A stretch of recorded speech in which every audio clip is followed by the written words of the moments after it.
Olá, tudo bem? Você já pensou em trabalhar em outro país, seja por um tempo ou para mudar para lá em definitivo?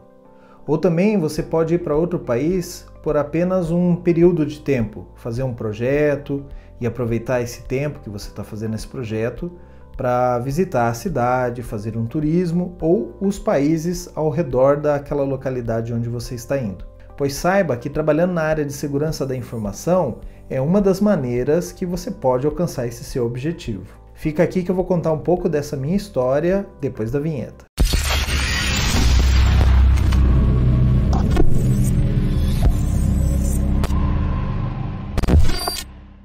Se você já me acompanha aqui no canal ou no podcast, você já deve ter ouvido um pouco da minha história e viu que eu já trabalhei em 2 países ao longo da minha experiência. O primeiro país que eu trabalhei foi no Reino Unido, por volta de 2007 a 2008. Naquela oportunidade, a minha esposa fazia doutorado aqui em São Paulo e ela teve a opção de fazer o doutorado sanduíche. Isso é uma programação que você pode fazer o primeiro ano do seu doutorado no país, o segundo ano do seu doutorado em uma universidade que tem colaboração com o seu laboratório e volta para fazer o terceiro ano, por isso se chama sanduíche. Essa proposta é uma bolsa de estudos financiada pelo governo brasileiro e, por conta disso, ela obrigatoriamente precisa ir ao país e voltar para fazer a transferência de conhecimento. Nós aceitamos então essa proposta e nós fomos para o Reino Unido. Então, por volta de 2006, final de 2006, começo de 2007, a gente já tinha definido isso e planejamos que iríamos para Londres. E lá foi muito fácil para que eu pudesse arrumar um emprego por conta do visto que a minha esposa estava indo. Ela foi com visto de estudante. E pela legislação da Inglaterra, você pode, como marido, poderia trabalhar livremente sem a necessidade de um visto de trabalho específico. Então, por conta dessa facilidade, eu rapidamente consegui arrumar um emprego na minha área de formação. Eu trabalhava na Novell, aqui em São Paulo, e fui trabalhar em uma empresa que era parceira da Novell na Inglaterra. Lá eu fui consultor Novell porque eu já tinha familiaridade com os produtos da Novell, mas eu trabalhei muito mais na minha área de conhecimento de segurança, trabalhando com os produtos de segurança da Novell na Inglaterra. Bom, esse trabalho lá durou de 2007 a 2008 e também por conta da crise que nós tivemos em 2008, nós abandonamos a ideia de ficar por lá e voltamos ao Brasil para que ela cumprisse aquele 1 ano de experiência que ela teria que repassar aos funcionários do laboratório que ela trabalhava aqui no Brasil. Quando nós retornamos, a minha esposa já tinha uma proposta de trabalho para os Estados Unidos, para trabalhar na Virgínia. E nós tínhamos certo que nós íamos para lá. Ao longo desse 1 ano que nós ficamos aqui no Brasil, algumas coisas mudaram e, por razões pessoais, a minha esposa desistiu daquela oportunidade de trabalhar nos Estados Unidos. E aí nós estabelecemos aqui no Brasil novamente. Mais tarde, trabalhando aqui no Brasil para a IBM, eu consegui uma oportunidade de ir morar nos Estados Unidos, trabalhando para o time global da área de segurança da IBM. Eu me candidatei para essa vaga, fiz um processo seletivo e, ao final desse processo seletivo, sendo aprovado, a empresa faria a minha transferência do Brasil para os Estados Unidos. As duas situações foram bem diferentes. A primeira oportunidade de ir para o Reino Unido, a minha esposa tinha o visto e eu automaticamente teria o visto de trabalho. Então, devido a essa facilidade, foi muito mais fácil de encontrar emprego lá. Na segunda opção, eu me apliquei no processo de transferência. A IBM, com sede aqui no Brasil e sede nos Estados Unidos, estava transferindo um profissional por motivo de capacitação técnica para os Estados Unidos para trabalhar lá. O meu visto para os Estados Unidos era dependente ao meu emprego junto à IBM. Se eu pedisse demissão da empresa, eu deveria voltar para o Brasil. Ou eu teria um período pequeno para arrumar um outro emprego, uma outra empresa que me patrocinasse esse visto. O que aconteceu foi que, ao final de 2017, o meu visto expirou e a empresa, a IBM, não conseguiu fazer a renovação, o visto foi negado. Por conta disso, nós somos obrigados a voltar para o Brasil. Em voltando ao Brasil, eu voltei a trabalhar para a IBM do Brasil e logo fui alocado em um projeto que estava começando. E por que eu falo que dá para a gente usar o nosso trabalho na área de segurança da informação ou como ponte para ir morar no exterior, seja lá qual for o país? Porque a mesma falta de profissionais que existe aqui no Brasil e uma demanda alta também existe em outros países. Aquela pesquisa da IC Square, que eu falei num outro episódio, ela relata bem os outros países onde mais faltam mão de obra especializada. Por exemplo, entre os países hoje, o Emirados Árabes é o país onde tem maior demanda e menor número de profissionais. O gap neste país é maior. Então a facilidade que nós temos para arrumar um emprego nessa localização é bem maior do que em outros países. Outra coisa que facilita esse processo é que as mesmas ferramentas, processos e tudo que você aprende e aplica aqui em empresas brasileiras é a mesma coisa que você vai aplicar em uma empresa estrangeira.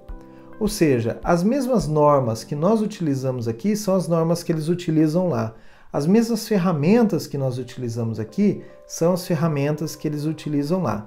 A única diferença que tem entre os países é a forma dos ataques e a legislação, que em nossa área influencia bastante.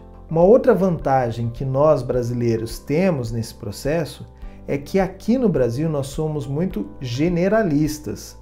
O profissional de segurança que nós temos aqui no mercado hoje, ele não conhece apenas de segurança, ele também conhece da área de redes, ele também conhece sistemas operacionais e a maioria dos casos também conhece de desenvolvimento de sistemas.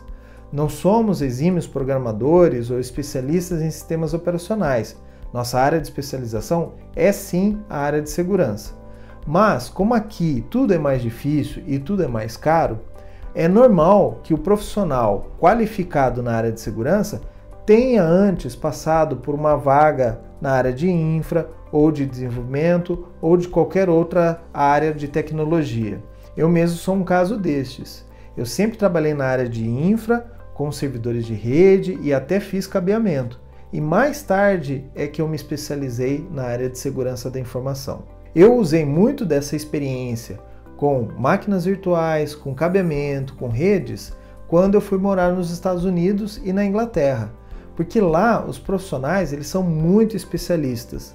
E aí, só para dar um exemplo, eu vou citar um projeto que na Inglaterra nós tínhamos 4 profissionais alocados, cada um para fazer uma etapa do projeto.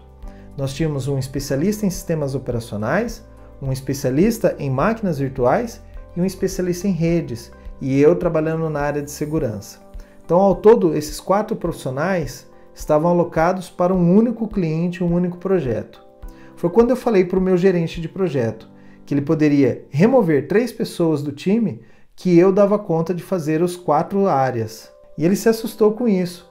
Ele não imaginava que um profissional pudesse conhecer as 4 áreas distintas. E por último aqui, um outro fator que nós temos, no Brasil nós temos muitas fraudes que são bem diferentes devido às dificuldades que nós temos aqui no Brasil mesmo. Os nossos criminosos, não vou dizer que são mais inteligentes que os outros, mas devido à falta de acesso, à falta de recursos, existem ideias que são bem inovadoras. É a tradicional gambiarra brasileira. Por conta disso, você pode utilizar muito desse conhecimento de fraudes que nós temos aqui, porque isso é completamente diferente nos outros países. Chegou ao ponto de, nos Estados Unidos, eu ver alguns processos no sistema bancário e pensar, isso nunca funcionaria no Brasil, porque seria muitas fraudes em cima desse processo. Nos Estados Unidos, por exemplo, eles usam cheques até hoje, e talvez aqui no Brasil as pessoas mais jovens nem saibam o que é um cheque. O sistema de cartão de crédito nos Estados Unidos ainda usava aquela tarja magnética até pouco tempo atrás. Foi no último ano que foi obrigatório que todas as empresas do comércio varejista trocassem as suas máquinas de cartão de crédito para algo mais seguro, usando o chip, que nós aqui no Brasil usamos o chip já tem muito tempo. Mas se você pensa em trabalhar no exterior e acha que isso é fácil, não é tão fácil assim. Você deve tomar alguns cuidados para trabalhar na área de segurança em outro país. A primeira delas é a legislação de segurança e privacidade de cada país. Você vai ver que existem sensíveis diferenças. Por exemplo, eu fui fazer um projeto na Alemanha e lá na Alemanha eu descobri que existe uma lei de privacidade que não permite que empresas, mesmo você trabalhando para aquela empresa, registre dados seus como etnia em qualquer banco de dados da empresa. Então, para ser bem exato, o time de RH não pode ter um campo que se chama cor ou raça. Isso porque no histórico alemão foi utilizado dados de empresas para a caça dos judeus. E por conta desse histórico, criou-se uma lei na Alemanha que as empresas não podem armazenar dados que revelem as suas origens. Em alguns casos, não é permitido sequer que se grave o sobrenome de uma pessoa, porque obviamente, pelo sobrenome, você pode inferir qual é a origem racial daquela pessoa. Nos Estados Unidos, cada estado tem a sua própria lei. Então, se você trabalha no Texas e vai atender uma empresa no Texas, você tem uma legislação estadual vigente para a área de segurança e privacidade.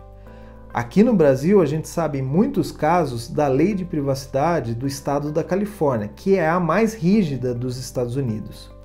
Ela se assemelha à GDPR na Europa ou mesmo à LGPD em alguns casos aqui no Brasil. Aliás, o Brasil é um dos precursores em ter uma lei específica de privacidade, que foi lançada logo depois da GDPR na Europa, e algumas pessoas até citam que é uma cópia fiel à GDPR, mas há discussões sobre isso. O Brasil também é inovador na questão do Marco Civil Regulatório da Internet.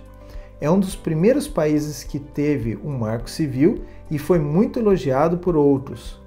Nos Estados Unidos, por exemplo, existe um projeto tramitando na Câmara para que tenha uma legislação semelhante à nossa, mas lá ainda tem muita discussão sobre isso. Além da legislação ser diferente, o que também vai ser diferente, obviamente, é a cultura de trabalho e mesmo a cultura da sociedade. Existem países que as pessoas são muito mais fechadas, existem países que as pessoas são muito mais abertas. Na Inglaterra, por exemplo, eu fiz várias amizades no meu escritório da empresa que eu trabalhei, ao passo que aos clientes era muito mais difícil fazer amizades.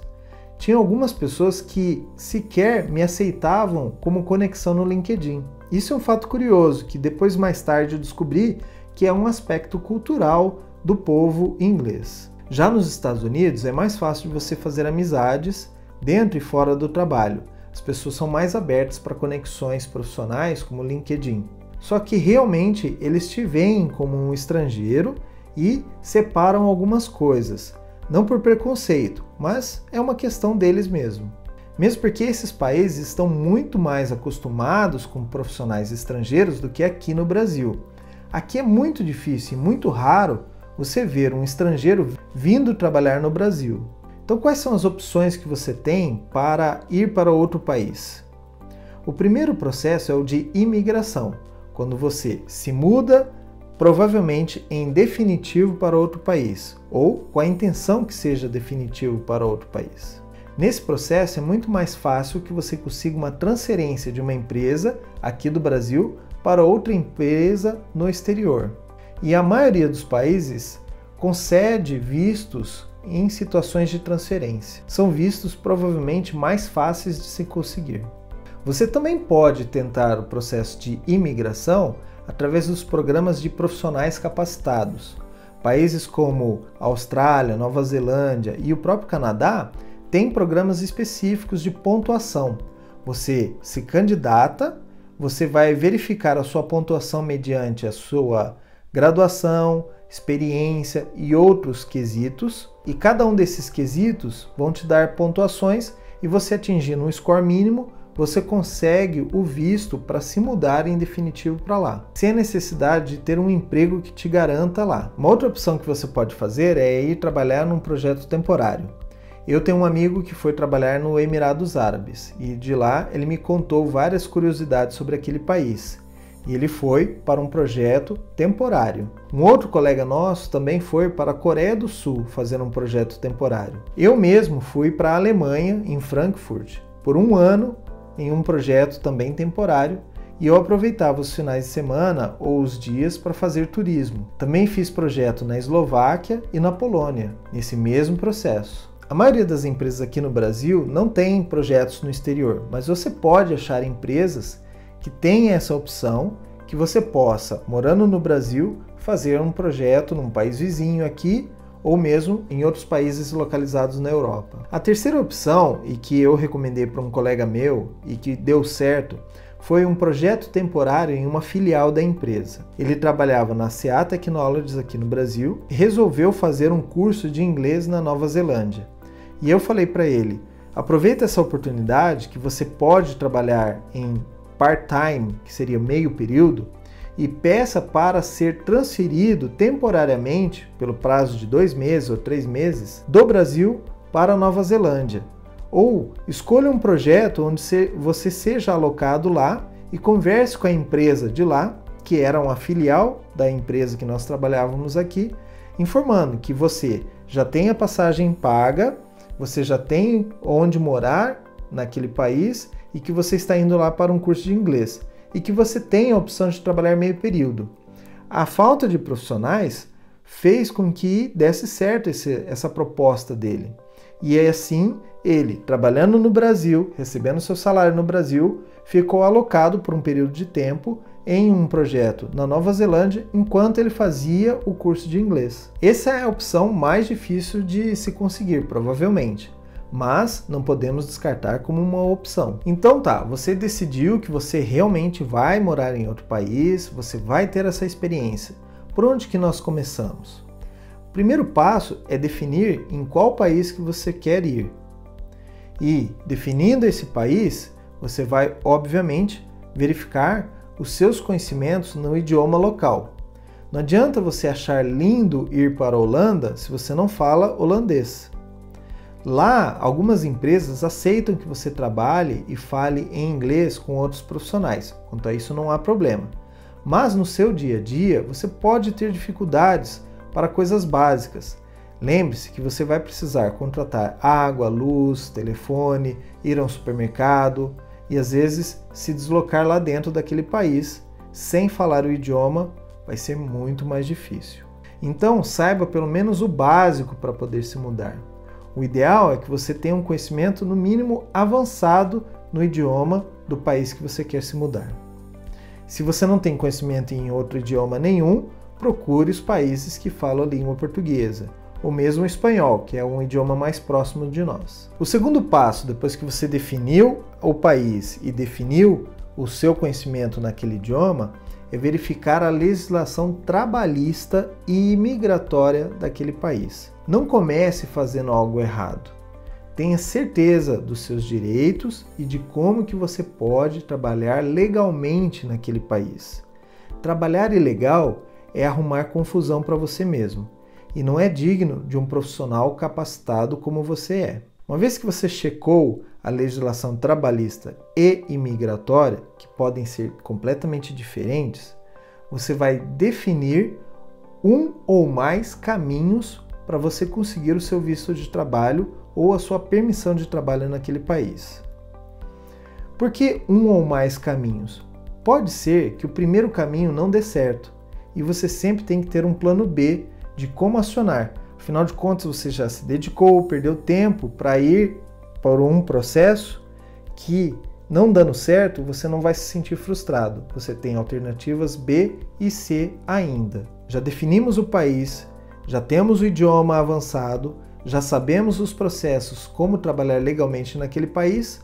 O próximo passo é verificar o que mais falta em um profissional de segurança naquele país de destino. Por que eu falo isso? Em algumas áreas da área de segurança, você tem profissionais em abundância. Por exemplo, a área de gestão de identidades é uma área que normalmente tem muitos profissionais. Se você é um profissional de segurança de informações na área de gestão de identidades, você vai ser mais um naquele país. Ao passo que outras áreas, como segurança de dados, segurança de aplicações, talvez não tenham tantos profissionais assim.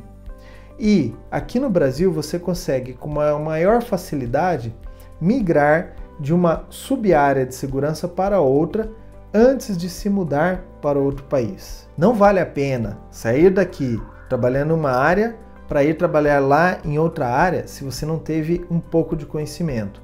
Não se arrisque. Depois de definir o que mais precisa em um profissional para trabalhar naquele país de destino, chegou a hora de você preparar o seu currículo e usar as técnicas de LinkedIn, de entrevistas, para conseguir a sua vaga. Quando for o dia da sua entrevista, prepare-se antes. Faça ensaios na frente do espelho. Liste as perguntas que mais provavelmente vão te fazer durante o processo da entrevista. Lembre-se que o entrevistador, quando ele estiver te olhando pela câmera e fizer uma pergunta, ele vai te avaliar como profissional, como pessoa e também a sua compreensão no idioma. Então não vacile, prepare-se antes e boa sorte. Uma vez que você esteja lá no outro país, aproveite e faça muitas conexões com as pessoas. Não só conexões na sociedade, com seus vizinhos, com amigos, mas também conexões profissionais. Eu até hoje mantenho contato com as pessoas com quem eu trabalhei na Inglaterra e nos Estados Unidos. Até pouco tempo atrás, a empresa onde eu trabalho hoje precisava de um contato na Nova Zelândia. E eu consegui encontrar uma pessoa que tinha trabalhado comigo na Inglaterra e que hoje está na Nova Zelândia e é um ponto focal dentro de uma empresa muito importante da Nova Zelândia. Foi aí que eu consegui uma oportunidade do nosso vendedor na Nova Zelândia ter uma reunião com esse meu amigo nessa empresa. Depois ele me perguntou: como que você lá no Brasil conhece um cara que é gerente de segurança de uma empresa da Nova Zelândia? E eu contei a minha história para ele, que nós dois trabalhamos juntos na empresa na Inglaterra. Ambos eram imigrantes, então nós estabelecemos uma conexão forte naquele período. Quando você estiver trabalhando em outro país, recomende outros profissionais brasileiros. Não seja mesquinho de não oferecer a vaga para seus amigos aqui do Brasil. Como você, existem várias pessoas aqui que querem também se mudar para lá. Não fale mal de brasileiros. Embora você esteja morando fora, provavelmente porque você não gosta do Brasil ou tem algumas restrições com o Brasil, não é por conta disso que você deve falar mal de brasileiros. Você estará fechando portas para outros profissionais e até mesmo mudando a compreensão que o seu empregador tem sobre o seu trabalho. Você está se prejudicando de alguma maneira. Então, também não manche a imagem do brasileiro no exterior. Não faça coisas que não se deve, não dê jeitinhos. Procure entender como que é a cultura daquele país e procure agir da melhor forma possível, o mais próximo da cultura daquele país. Ações como essa vão abrir oportunidades para que outras pessoas aqui no Brasil também possam trilhar o seu caminho. Quando eu trabalhei na Inglaterra, eles queriam muito que eu ficasse por lá, mas devido àquela história que eu contei aqui, que a minha esposa precisava voltar ao Brasil e por conta também da crise que estava passando em 2008, eu decidi que não iria ficar por lá. Mas eu recomendei um profissional, amigo meu, que tinha muita vontade de morar na Inglaterra. Esse profissional foi para lá e a empresa de lá patrocinou o visto dele. Ele ficou por um ano e meio, provavelmente, nessa empresa, morando na Inglaterra, e depois, por vontade própria, resolveu voltar ao Brasil. Até hoje nós mantemos a nossa amizade e ele trabalha na IBM. Bom, essas eram as dicas que eu tinha para te dar sobre como você conseguir o seu trabalho no exterior, e se você tem mais dúvidas, você pode me escrever.